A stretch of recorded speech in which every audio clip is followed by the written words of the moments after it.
noite. Será lícito que o seu banco, para decidir se lhe concede ou não o empréstimo, mande recolher, à sua revelia, informações sobre se você é toxicodependente, se costuma jogar no casino ou se há 10 anos passou um cheque sem cobertura? Será admissível que a sua seguradora guarde nos ficheiros que há 3 anos você fez um aborto e que pontualmente consome AX? O seu patrão pode obrigá-lo a usar um cartão magnético que registre o tempo que passa na casa de banho? Pode o supermercado em que você concorreu àquele sorteio de um automóvel vender a uma empresa de marketing o conteúdo da ficha que preencheu para esse concurso? O que é que a lei deixa que se saiba sobre cada um de nós? Até onde podem ir as entidades públicas e privadas na recolha e tratamento de informações sobre os cidadãos? O que é que está classificado como dado pessoal sensível, ou seja, o que é que se considera informação não suscetível de ser registada em fichas informatizadas ou manuais? A última revisão constitucional veio alargar a possibilidade de tratar dados pessoais, até aqui absolutamente protegidos. Para discutir as implicações desta abertura, convidei Francisco Teixeira da Mota e Saldanha Sanches. Se quiser entrar na conversa, tem o 7950593 ou o 7950594. Boa noite a ambos. É com o maior prazer que entro neste déjà vu, porque isto é um déjà vu. O Francisco, porque evidentemente me acompanhou durante quase um ano, e o Saldanha Sanches, porque foi, à época, nosso convidado. E, portanto, tenho o maior prazer, agradeço a ambos que tenham aceito este convite. Começo por si, Francisco. A última revisão constitucional vem abrir a possibilidade de que dados pessoais, até aqui classificados como sensíveis, passem a ser tratados sem grande proteção. E adivinha-se que será provavelmente o caso da situação patrimonial e financeira dos cidadãos portugueses.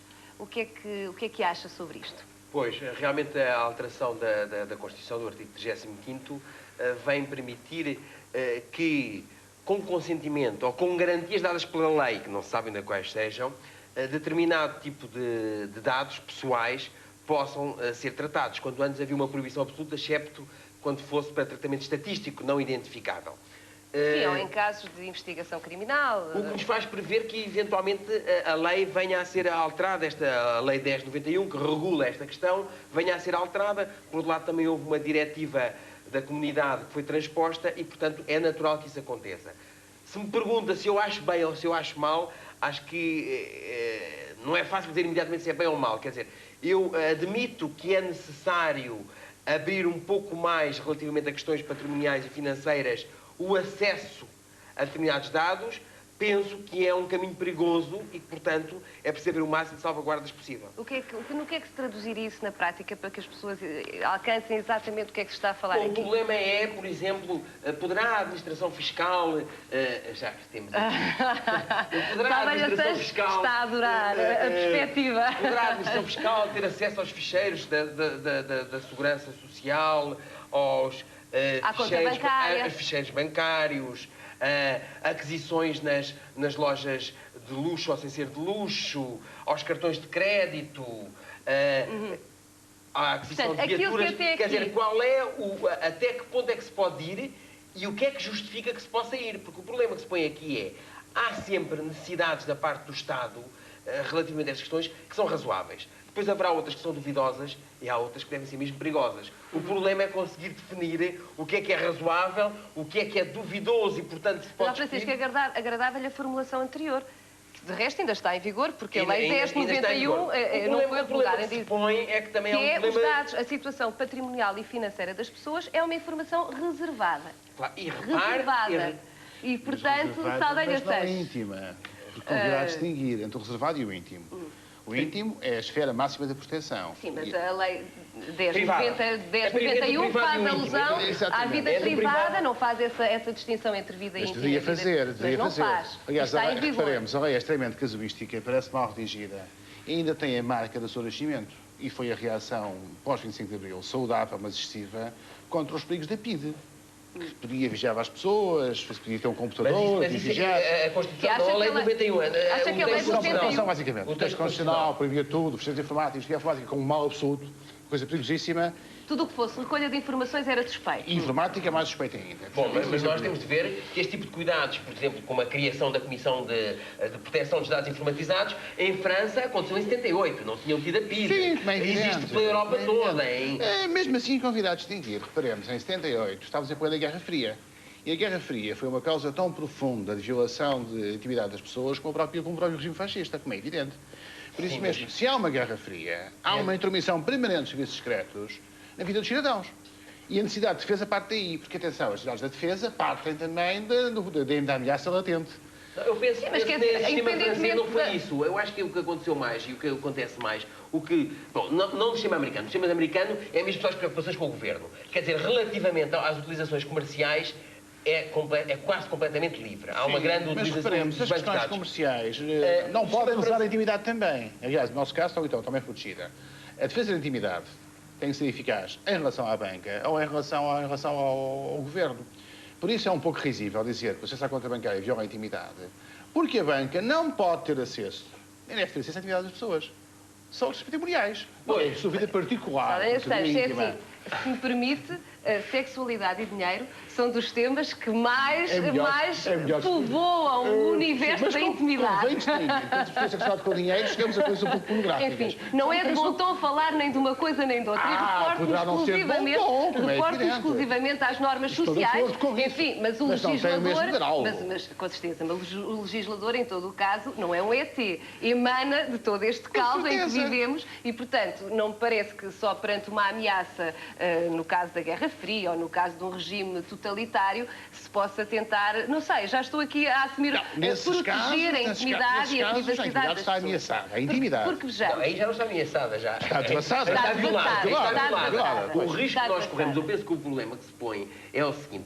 Há uma certa tendência, inerente a esta conversa, como quem diz, quem tem problemas deste tipo e quem receia é porque tem alguma coisa para esconder. E não é assim. Não, porque há o direito a esconder.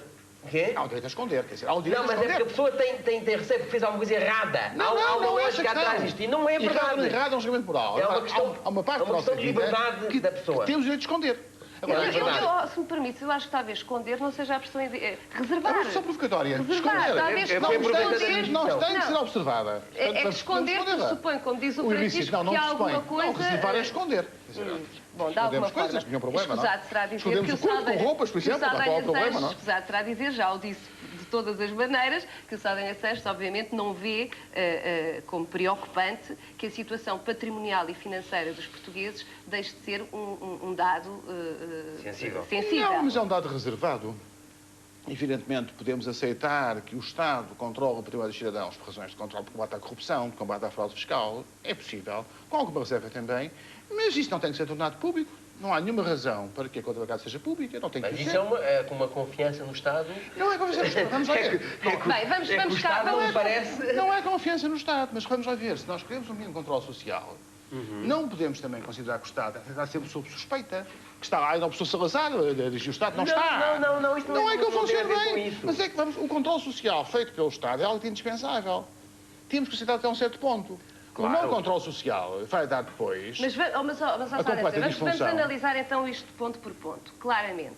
Quais são as vantagens que pode advir de se retirar alguma proteção, vamos pôr as coisas assim de uma forma muito relativa, alguma proteção à situação patrimonial e financeira dos cidadãos? Se for devidamente usada, primeiro, vantagens. Pode reduzir o grau preocupante de corrupção que há neste momento neste país. Então, deixe-me interrompê-lo. Primeira questão. Neste momento, havendo indícios suspeitas de atividade ilícita, a polícia pode, o Ministério Público pode, com mandato judicial, evidentemente, consultar as contas bancárias dos suspeitos. Exato, pode fazer isso. Pode fazê-lo. Suspeitos, todos os mais suspeitos. Mas, por dever de colaboração com as autoridades judiciais, as entidades financeiras têm a obrigação de denunciar sempre que uma conta lhes pareça suspeita. Nos casos aliás, da lavagem do dinheiro, nos casos da droga e pena da droga.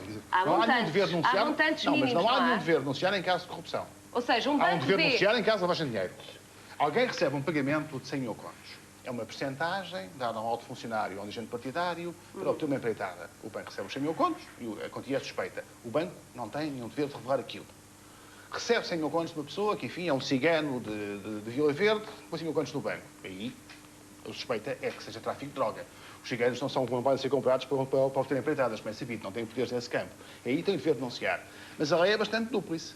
Era bastante mais adequado o dever de denúncia do banco, a obrigatoriedade de controle da parte do Estado, qualquer entidade que o possa fazer, nos casos em que os movimentos bancários indiciam corrupção.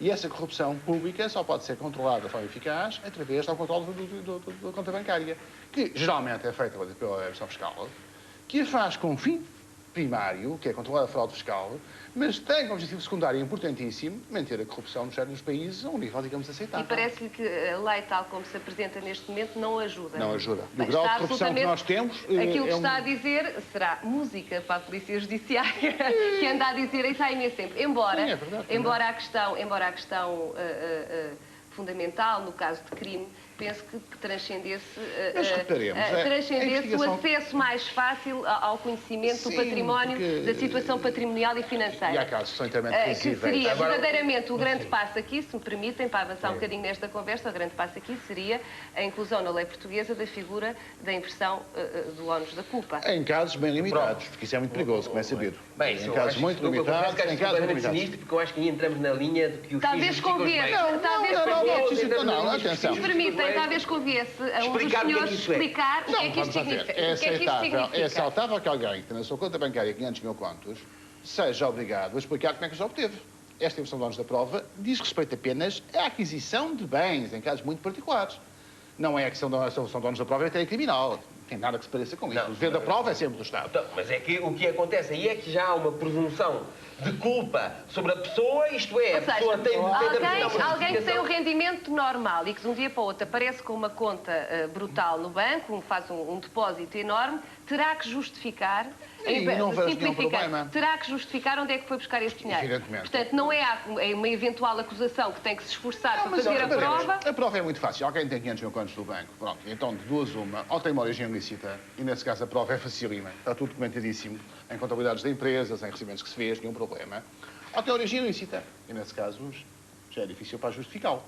Ou tem uma origem que não tem que justificar, só tem que pagar os impostos sobre ela. Porque, se houver que pagar... Mas isso já acha um pouco duvidoso, porque vamos ver, o controle social feito através da conta bancária... É que se houver uma suspeita, eu admito que se houver uma suspeita, que se investigue, e aí se tenta apurar de onde é que vem essa verba. Então. Agora, que haja um pressuposto de que qualquer pessoa que tem uma verba, e agora depois é preciso definir qual é o limite da verba. Claro. A pessoa que tem um ordenado mínimo de 50 e tal contos, essa pessoa, a partir do momento em que entrem lá 500 contos, teria de justificar. A pessoa que tem um ordenado ou um rendimentos mensais de 1000 contos, é a partir de... Quer dizer, cria uma situação...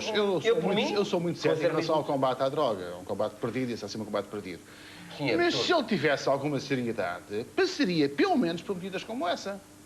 Porque sem essas medidas, o combate está a pedir à partida. E a luta nem sequer se trava, é uma luta extremamente retórica. Estou convencido que não resolvia nada e permitia mais complicações. Era mais difícil. Dificultava. Muito bem. Portanto, se bem percebi, se é possível fazer um ponto, relativamente a esta possibilidade, Francisco, de a situação patrimonial e financeira dos cidadãos portugueses passar a ser mais acessível. Pois, eu não sou contra que seja algo mais acessível e admito que haja... Ou seja, as contas bancárias, o que é que eu tenho, o que é que eu não tenho. Sou a favor do controle judicial em geral destas questões. Portanto, sou a favor que haja os tribunais ou, enfim, agora parece que será a Comissão, porque agora a Comissão já está mesmo constitucionalizada, está referida a uma Comissão Administrativa Independente. Nós já vamos falar da Comissão, sim. Portanto, acho que é preciso haver um grande controle, porque há uma grande tendência para o abuso, digamos, neste tipo de poderes que são conferidos. A lógica, depois, não é apanhar, é como toda a legislação repressiva em geral, por exemplo, sobre a droga. Não sei o que é necessário apanhar os grandes, não sei o quê. Depois, a seguir, o que acontece? São os pequenos traficantes consumidores que são sistematicamente apanhados, é contra eles que é utilizado todo o arsenal repressivo, nunca é contra os grandes. Há um caso, um vago bode expiatório. E os grandes eu não confio muito nesse sistema. Também têm instrumentos para ser mais rápidos. Está bem. Estamos num caso patológico que é a derrota da sociedade ocidental na luta contra a droga, que é uma derrota completa. Pois. Então, mas isso daria outro programa. É outro programa. programa. E essas disfunções estão ligadas a essa luta condenada. Mas não há nenhuma razão para que não seja possível reduzir o grau de corrupção, tornar a sociedade menos suja. E, nessa altura, esse excessivo sacrifício da esfera privada em relação ao património... Eu acho que tornar a sociedade menos corrupta e mais controlada, eu confio nos tribunais. Confesso que não confio na Direção-Geral de Contribuições e Impostos. Não tenho nada contra a Direção-Geral de Contribuições e Impostos. Não vai ela irritar-se. Não vai ela irritar-se.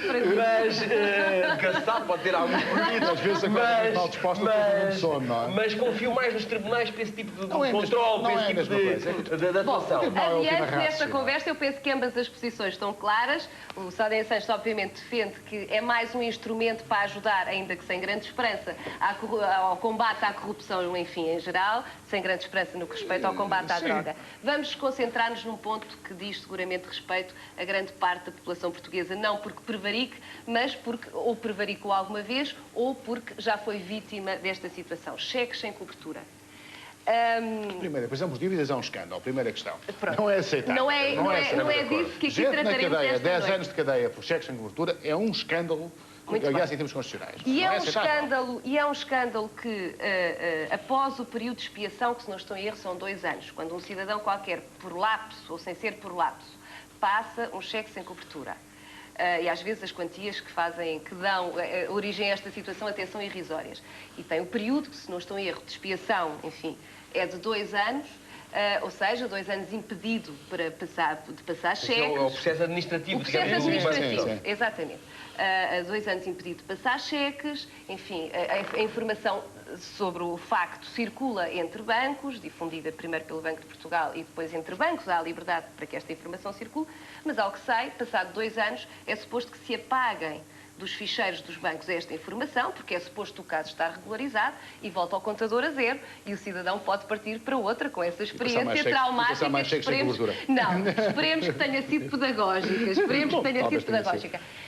Lamentavelmente, parece que na prática, tudo indica que na prática, raramente esta informação é apagada. E alguém que teve o azar ou a má hora de passar um cheque sem cobertura, algures na sua vida, para sempre estará, enfim, com essa mácula. Mas parece que será uma grande mácula. Pronto, era isso que eu lhe queria perguntar. Francisco, vamos começar. Francisco, como é que é? Já vimos que estamos aqui na presença de um garantista, não é novidade, alguém que se preocupa centralmente com os direitos, as liberdades e as garantias. Com certeza que o Saldanha Santos tem a maior preocupação também com isso, mas está muito preocupado, evidentemente, também com a eficácia na organização social e na segurança. Sim. Preocupado com o hipergarantismo. Preocupado com o hipergarantismo, muito bem. E acho que é uma disfunção. Então, como é que é? Esquecem-se os cheques sem cobertura? É devido ao esquecimento? Eu acho que se foi aí um problema que para mim Passar 2 anos, volto a dizer, depois de estar tudo regularizado. Pode-se pôr quanto aos cheques, pode-se pôr quanto a tudo.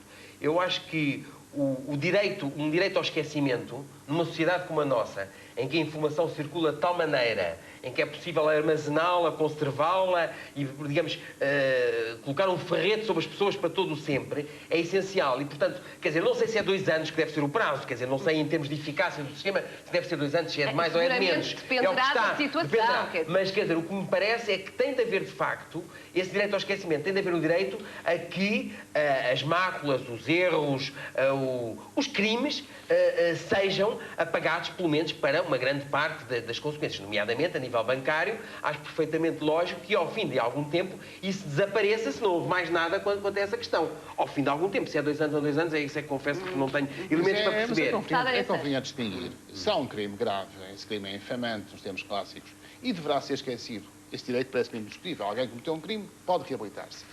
Mas se temos apenas um pequeno delito como um cheque sem cobertura, felizmente o crime é muito menos grave, a mácula é muito menos intensa e a reabilitação é menos importante. Não há na verdade, reabilitação. Mas pode trazer complicações à vida das pessoas. Alguém que passa cheques sem cobertura pode ter dificuldades de crédito, é verdade. Mas isso é um risco comercial que a banca gera, de certo modo, como bem entende. Alguém que é descuidado em relação aos seus cheques, se calhar não deverá poder usar cheques. Porque é descuidado por tendência. Mas eu falei já, o problema é para sempre. O problema é para sempre. Eu duvido muito que alguém que passe um cheque sem cobertura 10 ou 15 contos uma vez, que tenha grandes prejuízos em relação com a banca para o futuro. O que aconteceu uma vez? A banca, a esse respeito, tem uma lógica comercial imbatível. Sabe que se aconteceu uma vez, não vai acontecer mais e não será. Não, é mais complicado que isso, é mais complicado. Aliás, há muitos bancos e terão políticas diversas. Portanto, não parece que haja aí um grande problema. E, porque, vamos lá ver, estamos a dar uma reserva, ou uma tutela de reserva muito intensa, é um facto que não tem grande importância. Que é um facto banal. Pode ser alguém que faz isso de experiência, não tem Pode importância. ser base de uma Para já é um Pode ser, crime. porque, Cai- mas não deveria ser. Para já é um crime, não é assim tão banal. Se fosse burla, não deveria ser. Não, mas ainda é, não Mas é? por exemplo, por dívidas do século passado, nós reabrimos por um erro completo do governo, quando tenta, após o 25 de abril, mais uma vez, por um erro de política, dar força ao cheque, torná-lo obrigatório, defendê-lo da despesa das pessoas. E isso foi um erro enorme, porque levou a prisão por dívidas. A prisão por dívidas parece-me um facto completamente... Continua, mantém-se. Mantém, apesar de tudo, agora está atenuado, fica menos grave. E isso não é aceitável, isso era uma coisa típica do século Mas, passado. Saldanhas, não admito que isto é base para uma discriminação. Por exemplo, quando uma pessoa pede um empréstimo, com certeza que não lhe fica bem na ficha. Bom, mas vamos lá ver. É que o empréstimo, os empréstimos são geridos pela banca, a banca tem uma lógica comercial e a banca deverá poder dar menos empréstimos. Portanto, registro a quem não para tiver confiança. Não é para sempre, porque a banca, vamos lá ver, alguém passou a sua escritura no cheque de 2 contos, ou de 10 contos, ou de 15 contos. E isso terá sobre ela reais consequências. Tenho as maiores dúvidas. Que o grau atual de concorrência bancária... Depois é preciso ver se tem, por exemplo, quando há esses registros, há o registro de uma letra nós estamos protestada. à Às vezes espera nem há que o os nossos- valor, nem há, quer dizer, não há definição, há só o... Está em causa o crédito do comerciante, o crédito do consumidor. Eu agora admito-me é evidente que... Está em causa, no fundo, É que o grande problema desta a tutela... eficácia comercial. Tem que ser exato. segurada, Pois aí, eu tem admito que que ser é segurada. evidente que tutela, tem de haver reserva, tem que ir para o segurança. essencial. Não pode expressar-se em tudo. Senão não é tutela de nada, no fim de contas. Há que defender a tutela, o direito ao esquecimento, a reabilitação nos casos graves, nos casos de crimes infamantes. Mas agora isso, todos os pequenos delitos, as multas de trânsito, será grave, ao fim de anos sabe que a pessoa foi multada por causa do Não, mas acho que depois desaparece do ficheiro. porque desaparece, até perdeu a utilidade. A pessoa pode ter mudado, tornar-se mais cautelosa. Mas não é o desaparecido de si que é importante. Não tem nenhuma importância Muito real. bem. Saldanha Sanches, já que é tão sensível à lógica bancária, É preciso lá em conta também.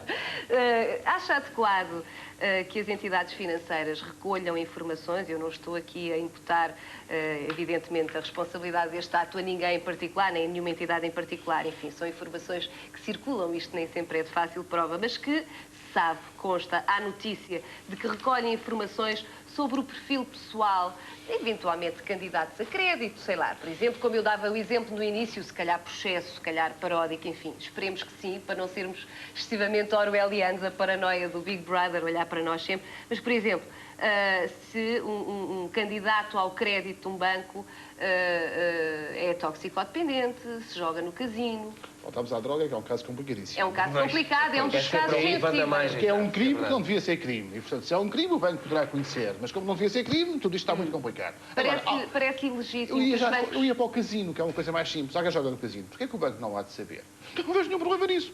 Alguém que joga no casino, ou é um fulano muito rico, portanto não tem nenhum problema nisso, ou é alguém que é um risco permanente para as relações públicas.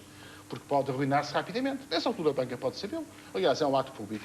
Até me parece, não conheço muito isso, que há um cartão de acesso às salas de jogos dos casinos. Pois, mas eu acho, Não é um por ato exemplo, público, que os casinos seguramente. não devem poder fornecer esse cartão, a sua Com certeza. listagem. Eu ia dizer das pessoas. ao contrário, eles tinham poder. Pois, percebiam, por isso é que Pois, nós já estamos por isso é que em participei. Não há problema. Porque Exato, alguém que joga acho que regularmente... não. Então, quer dizer, a pessoa, quando vai ao casino, está a autorizar o casino a que forneça a todos os bancos a sua qualidade de jogador. Estaria muito nesse sentido. Eu depois, corretamente contra, isso é... Acho Mas por isso é que eu os convidei a ambos, que eu calculava... Eu acho que aí é um bocadinho mesmo Big Brother. Pequeno burguês, acho o jogo uma coisa tão detestável que o prévio diz que ele joga, e assim espalhado ou no sul do comércio unido, acharia uma coisa relativamente bastante aceitável. Não vi está violento. Acho completamente sinistro, não é? Porque, Isso alguém realmente acha permite... sinistro. Então, quer dizer, se uma pessoa vai a um sítio para jogar, pode ir uma vez, 10 vezes, não se sabe, pede um cartão. Também convidado a distinguir. Uma vez, 10 vezes... Não, a pessoa pede um cartão, a partir daí não há mais controle, é que tem o cartão. E esse dado pode ser fornecido, que é um dado da sua vida pessoal, que é... da vida pública, não é Pública, pessoal. Os casinos são locais públicos. Deixe-me sim, dizer, mas desculpem peço desculpa. interrompê-los, nomeadamente que não se podem fotografar nem registrar imagens dentro de casinos. Mas defesa do casino. Como? Defesa do casino, dos seus Não, próprios por clientes. defesa... Feita pelo casino. Por defesa Imposta pelo do casino. direito à privacidade Imposta pelo dos lobby dos clientes. casinos, que quer defender os seus clientes, dar-lhes privacidade e garantir que eles saem descansados, como é evidente. Bem, eu Muito acho bem. que essa ideia de se poder abrir a porta, que uma instituição completamente distinta do que seja o banco, por exemplo, o casino, poder fornecer aos bancos com esta troca de informação, o problema que se põe clarissimamente é que nós nem conseguimos ter bem a dimensão do tipo de riscos que se podem ir criando. Porque o problema é que ao aumento de informação concentrada em tipo de bases de dados... Mas o que é que está na base de dados? É a ida ao casino ou é a vida íntima das pessoas? Não é a mesma coisa. Não é ir ao casino, não. É o facto de ser portador do cartão do casino. Portanto, Exato. Ser jogador. E isso ser fornecido aos bancos. Portanto, ser considerado um fator de risco de crédito, não é? Eventualmente para o banco. Se eu fui ao casino, eu não dei autorização nenhuma para que o casino fornecesse essa informação a mais ninguém. Porque senão não tenho uma relação de confiança, vivo na sociedade espiado. Porque quer dizer, o casino está a trabalhar para o banco. Quer dizer, eu entro no casino e estou a trabalhar. Bom, vamos ser realistas. O casino só fará isso se for obrigado. Claro, E fará a ruta se for um negócio. Arruinava o seu core, o seu o que nós estamos aqui a discutir são as questões de princípio. Exato. E quanto a isso, penso que estamos claramente colocados em relação a esta matéria. Antes de irmos para o intervalo, há uma última pergunta que se prende também com esta atividade das entidades financeiras, enfim, do fisco, etc. O que é que me dizem dos alegados registros criminais paralelos ao oficial que circulam em bancos de dados? Claramente, sabe-se que há empresas de informações que se dedicam a fazer o levantamento das condenações de cidadãos e a vender esta informação.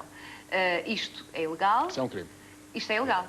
Isso é um crime. Nenhuma dúvida, não pode ser. Nenhuma dúvida. Aliás, o registro criminal das pessoas, isso é importantíssimo. Pode ser um obstáculo permanente à inserção no mercado de trabalho. Algo tem que ser reservado. Isso aí nenhum problema, porque é muito diferente. Alguém que uma vez é condenado por um furto pode ter a sua vida também despedaçada para o futuro. Claro. Pode ser corrigido completamente. Não é a mesma coisa passar um cheque sem cobertura. É muitíssimo mais grave. Portanto, isto na prática traduz, para isso ser mais claro, um crime. Uma entidade qualquer empregador, eventualmente, pode comprar um banco de dados que lhe dá o perfil, o cadastro, enfim, o registro criminal, não pela via oficial, evidentemente, do candidato ao emprego. Se a pessoa um dia na vida alguns países, teve divulgar uma condenação anterior de uma pessoa é um crime. Surgiu um caso no Reino Unido muito interessante, um agente fascista, por acaso de extrema-direita, e sido condenado por um crime. Um jornal divulgou esse crime e foi condenado porque não podia divulgar esse crime. Porque ele divulgou o crime, porque esse senhor não deixou da extrema-direita e havia um fulano que cometeu esse crime crapuloso. E, portanto, foi um ataque político. Mas violou uma lei fundamental. O crime não podia ser revelado para permitir a reinserção do criminoso. O direito ao esquecimento. Exatamente, no mercado de trabalho. O direito ao esquecimento. Muito bem, por uma vez os dois de acordo, antes do intervalo. Esquecemos. Esqueceram. Até onde deve vir a proteção aos dados pessoais dos cidadãos? Espera a sua opinião através do 7950593 ou do 7950594. Já a seguir.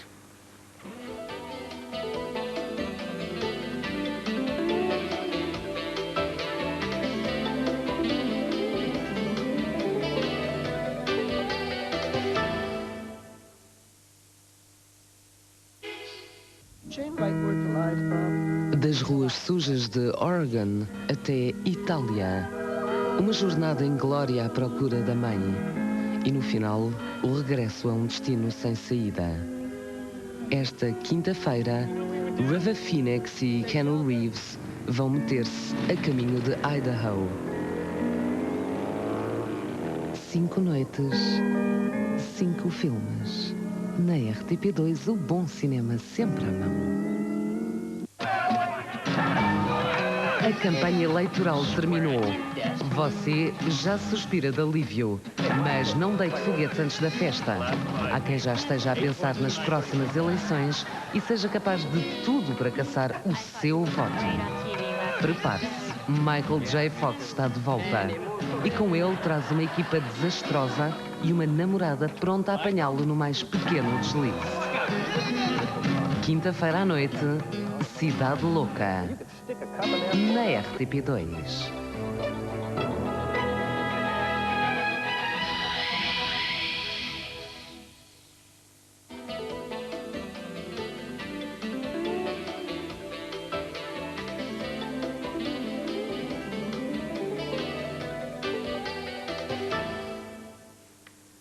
Que tipo de informações pessoais sobre os cidadãos devem ser acessíveis ao tratamento informático? E quais é que não devem, em caso algum, ser tratadas? Em estúdio temos Francisco Teixeira da Mota e Saldanha Sanches. Para continuar esta discussão, contamos consigo através do 7950593 e do 7950594. Vamos a outro ponto hipersensível no que respeita a dados pessoais a ser ou não tratados. Vamos ver. Saúde. Está adquirido que um candidato a doar sangue que por qualquer motivo, vamos supor, novamente o caso da toxicodependência por suspeita do médico que o entrevista antes dele doar o sangue, de que se trata de um toxicodependente ou de alguém com um comportamento sexual promíscuo. Antigamente acontecia que este tipo de justificação para a rejeição do sangue deste candidato a dador era escrita, portanto era registada em ficha. Isso foi interditado por parecer da Comissão, parecer vinculativo, de resto, foi interditado, coisa que presumo ambos subscrevem. Portanto, o dador é recusado, ou seja, aquele sangue não é aceite, mas não se justifica, não se esclarece a causa. É da natureza da relação médica que o médico tem conhecimento de factos que são íntimos e deverá reservá-los. Por isso mesmo, eu iria menos para a proibição do registro e mais no caso para... do dador de sangue. Exatamente, e mais para a reserva absoluta do registro, a que só podem ter acesso entidades médicas. Mas o problema é esse, exato, porque do sigilo profissional estaria defendida já essa questão, o sigilo médico. Agora, aí há confiar nos médicos, como há confiar no Estado até um certo ponto. Pois, mas não, o problema que se põe neste tipo de base de dados é que, fatalmente, outras pessoas terão acesso. Bom, para já é evidente, a Comissão tem definido, relativamente aos hospitais e clínicas, que deve haver uma separação muito grande entre o que é a informação administrativa do que é a informação clínica, para não haver confusão, quem pode ter acesso, mas... E há um preconceito em relação à informática, que às vezes é injusto. A informática permite divulgar tudo e permite ocultar tudo.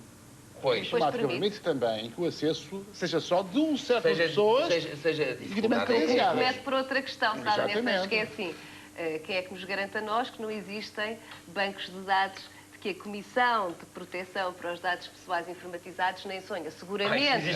Seguramente. Não, mas eu falo mesmo em bancos de dados, mesmo em situações em que a Comissão já foi averiguar. Ou seja, a informática... O mundo informático é de tal forma rico e as potencialidades que oferece são tais que nada garante que esta comissão que vai fazer um raio de uma fiscalização tenha acesso... Mas eu já nem falo disso, já lá vamos, Francisco, já lá vamos. O que eu digo é como é que é possível assegurar que a Comissão esteja a ver... Bem, vamos partir do princípio que as pessoas são honestas, mas que a Comissão está a ter acesso ao banco de dados... Mas a Comissão deveria servir basicamente, e não a um criado só para a Comissão. Mas a Comissão deveria servir basicamente, não para controlar, porque o policiato não pode, não tem meios para isso, nem pode ser uma polícia para eu passo a dizer, a Comissão tem 7 vogais e 11 funcionários. Bom, está bem, e uma tarefa ciclópica que ainda não foi dita aqui esta noite, desculpa, mas é uma questão de rigor metodológico, ainda não foi dita aqui.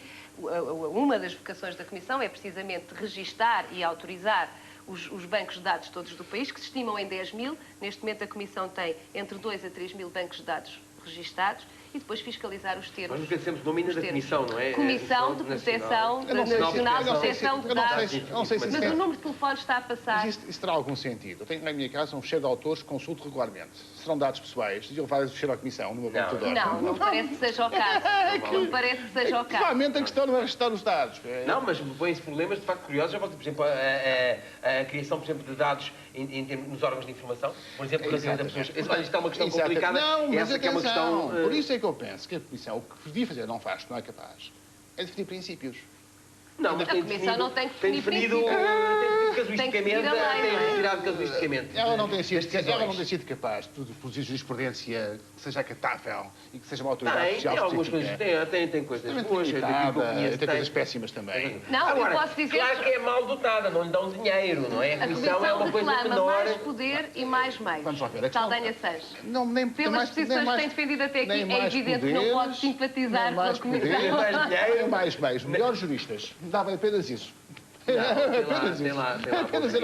Essa é que era a grande razão, essa é a grande mudança da Comissão. Não, mas o problema da Comissão não é esse. Princípios apenas, não tentar policiar tudo. Aliás, a ideia de autorizar bancos de dados parece um bocado absurda. O Estado não tem que autorizar bancos de dados. O Estado tem que ser capaz de reprimir, no aspecto nobre da expressão, os bancos de dados que violam os direitos fundamentais. Não, mas é que só pode saber se tiver um controle sobre eles. O controle é tal. É a existência. Não dá. Porque essa ideia de autorização prévia... Como é que o Estado pode atuar se não sabe? Quem é que acolhe as queixas? Quem é que faz a fiscalização? Princípios. Os lesados queixam-se. A Os tribunais e a polícia atuam. A quem? Aos tribunais? E a polícia atua. Pronto, essa é a razão. A Comissão tinha princípios. Apenas isto. Os lesados queixavam-se sempre possível. Não, mas não é possível. Isso é uma ilusão. Não isso é como acreditar das forças puras do mercado. Não. Agora estamos a acreditar que as pessoas se queixam. Mas é que é preciso, as pessoas não fazem a menor ideia da informação que há sobre elas, ilegalmente obtida, transacionada, utilizada... Mas qual é a lógica global da repressão do crime? O crime existe, é sabido, não se sabe que o crime existe. Há sempre um momento em que o criminoso comete um ato imprudente, é detectado e punido. E essa punição tem efeito criando a obrigação de que todas as bases de dados obedeçam a determinados princípios, para a pessoa poder ter acesso à retificação, porque a pessoa não sabe sequer que a base de dados que é um direito que lhe assiste, um direito mas constitucional. Isso é a visão burocrática do mundo. Pede-se licença, obtém-se o alvará e monta-se a indústria. Não funciona não penso que aqui é ao contrário. Francisco, para terminar. Penso que essa é uma ideia francesa. Nós temos chamadas em linha, eu quero atendê-las. Diga, Francisco, diga. Não, o que eu estava a dizer é o seguinte, é que é preciso termos a certeza que o facto de hoje em dia, com o desenvolvimento da informática e destas bases de dados, o problema da acumulação de informação não é uma mera questão de quantidade, já é de qualidade. Transforma-se qualitativamente pelo facto de ser tanta. Exatamente. E, portanto, é preciso ter cuidados diferentes. É a mesma questão. O sistema americano, a Constituição diz que todos os cidadãos têm direito a ter armas, a ser portadores de armas. Bom, mas não podem ter bombas atómicas, certo? Não, mas agora conseguiram restringir. Eu peço desculpa. Mas agora conseguiram restringir, já não podem ter as armas semiautomáticas, determinadas metralhadoras foram reduzidas. Bom, o problema que se põe é relativamente... A ideia é essa, quer dizer, a ideia é antes eu saber sobre mim e saber aquilo que eu deixo saber sobre mim do que os outros saberem e a partir daí, sem eu ter conhecimento, poderem, esses sim, controlar os meus gostos, os meus gastos, os meus consumos, os meus interesses. Depende do modo como isso é usado. E mais uma vez, pois, é evidente, depois, ao caso concreto, pode haver isso, mas de qualquer forma, cuidado a este. Pois, já não falamos de vamos para as punições. Bom, deixem-me atender uma última chamada. Nuno Duarte, ator, Costa da Caparica. Boa noite. Boa noite. Olha, eu queria pôr só uma questão curtinha para o final, Sim. Que é a seguinte: será que no futuro computador seguro equivale a computador desligado? É só. Muito obrigada, Nuno. Tchau, boa noite, até para a próxima. Obrigada. Eu diria que isso não é possível. Não mais haverá computadores desligados, quer dizer, já a sociedade... É um rio sem regresso, não há forma. E o grande problema que eu penso relativamente a isto é o seguinte, é que todos estes direitos de privacidade ou de autodeterminação da pessoa ter poder, que se forem perdendo, nunca mais se retomam. Porque o sistema é incorrente e, portanto, é preciso procurarmos aguentar relativamente a alguns destes direitos, porque se os perdermos, nunca mais os vamos... Isso é uma ideia de defesa completamente correta, porque também há novos direitos criados pelo computador. Há uns que se perdem e uns que se ganham. Sim, enormes vantagens. Também não estamos aqui seguramente a considerar o esta questão está na infância e não exclui a hipótese de chegarmos a um princípio mais definido, mais claro, que cria novos direitos. Com a hipótese dela, o grande perigo destas questões é uma ideia demasiado defensiva, demasiado proibicionista, que quer proibir tudo e não consegue fazer, e depois falha completamente. Há um certo número de bens que têm que ser defendidos, só esses. A defesa está aí. Não largar essa questão a outras questões. Por exemplo, não tem nenhum sentido confundir a defesa da intimidade com a defesa da caixa do correio. Uma coisa é um direito fundamental, outra coisa é uma questão de pura comodidade. Ou, por exemplo, no uso dos faxes, que é uma questão também de preço.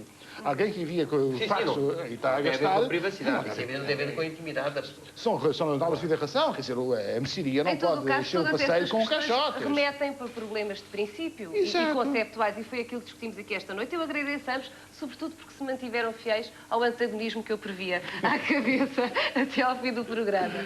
E eu vou colar-me, desculpe, Saldanha Sanches, das recomendações da Comissão Nacional de Proteção de Dados Pessoais Informatizados, que indica, entre outras coisas, que acusa o toque se sentir abusado. Se acha que alguém desrespeitou o seu direito à privacidade, compilando e tratando informações sensíveis sobre a sua pessoa, desculpe, Saldanha Sanches, queixe-se à Comissão de Proteção de Dados Pessoais Informatizados. O telefone que passou em rodapé durante toda esta emissão é o 392 8400. 392 8400. E a linha da internet é www, internet, nem de propósito, CNPDPIPP. Entretanto, precavenha-se. Não responda a inquéritos sobre a sua pessoa sem saber exatamente para o que servem. Exerça o seu direito de conhecer o teor dos ficheiros que lhe dizem respeito. Exija, se for caso disso, atualizar os seus dados ou mesmo suprimi-los, caso não autorize que constem desse ficheiro. Amanhã o falatório será com Clara Ferreira Alves. Eu volto na próxima quarta-feira. Até lá, passe bem.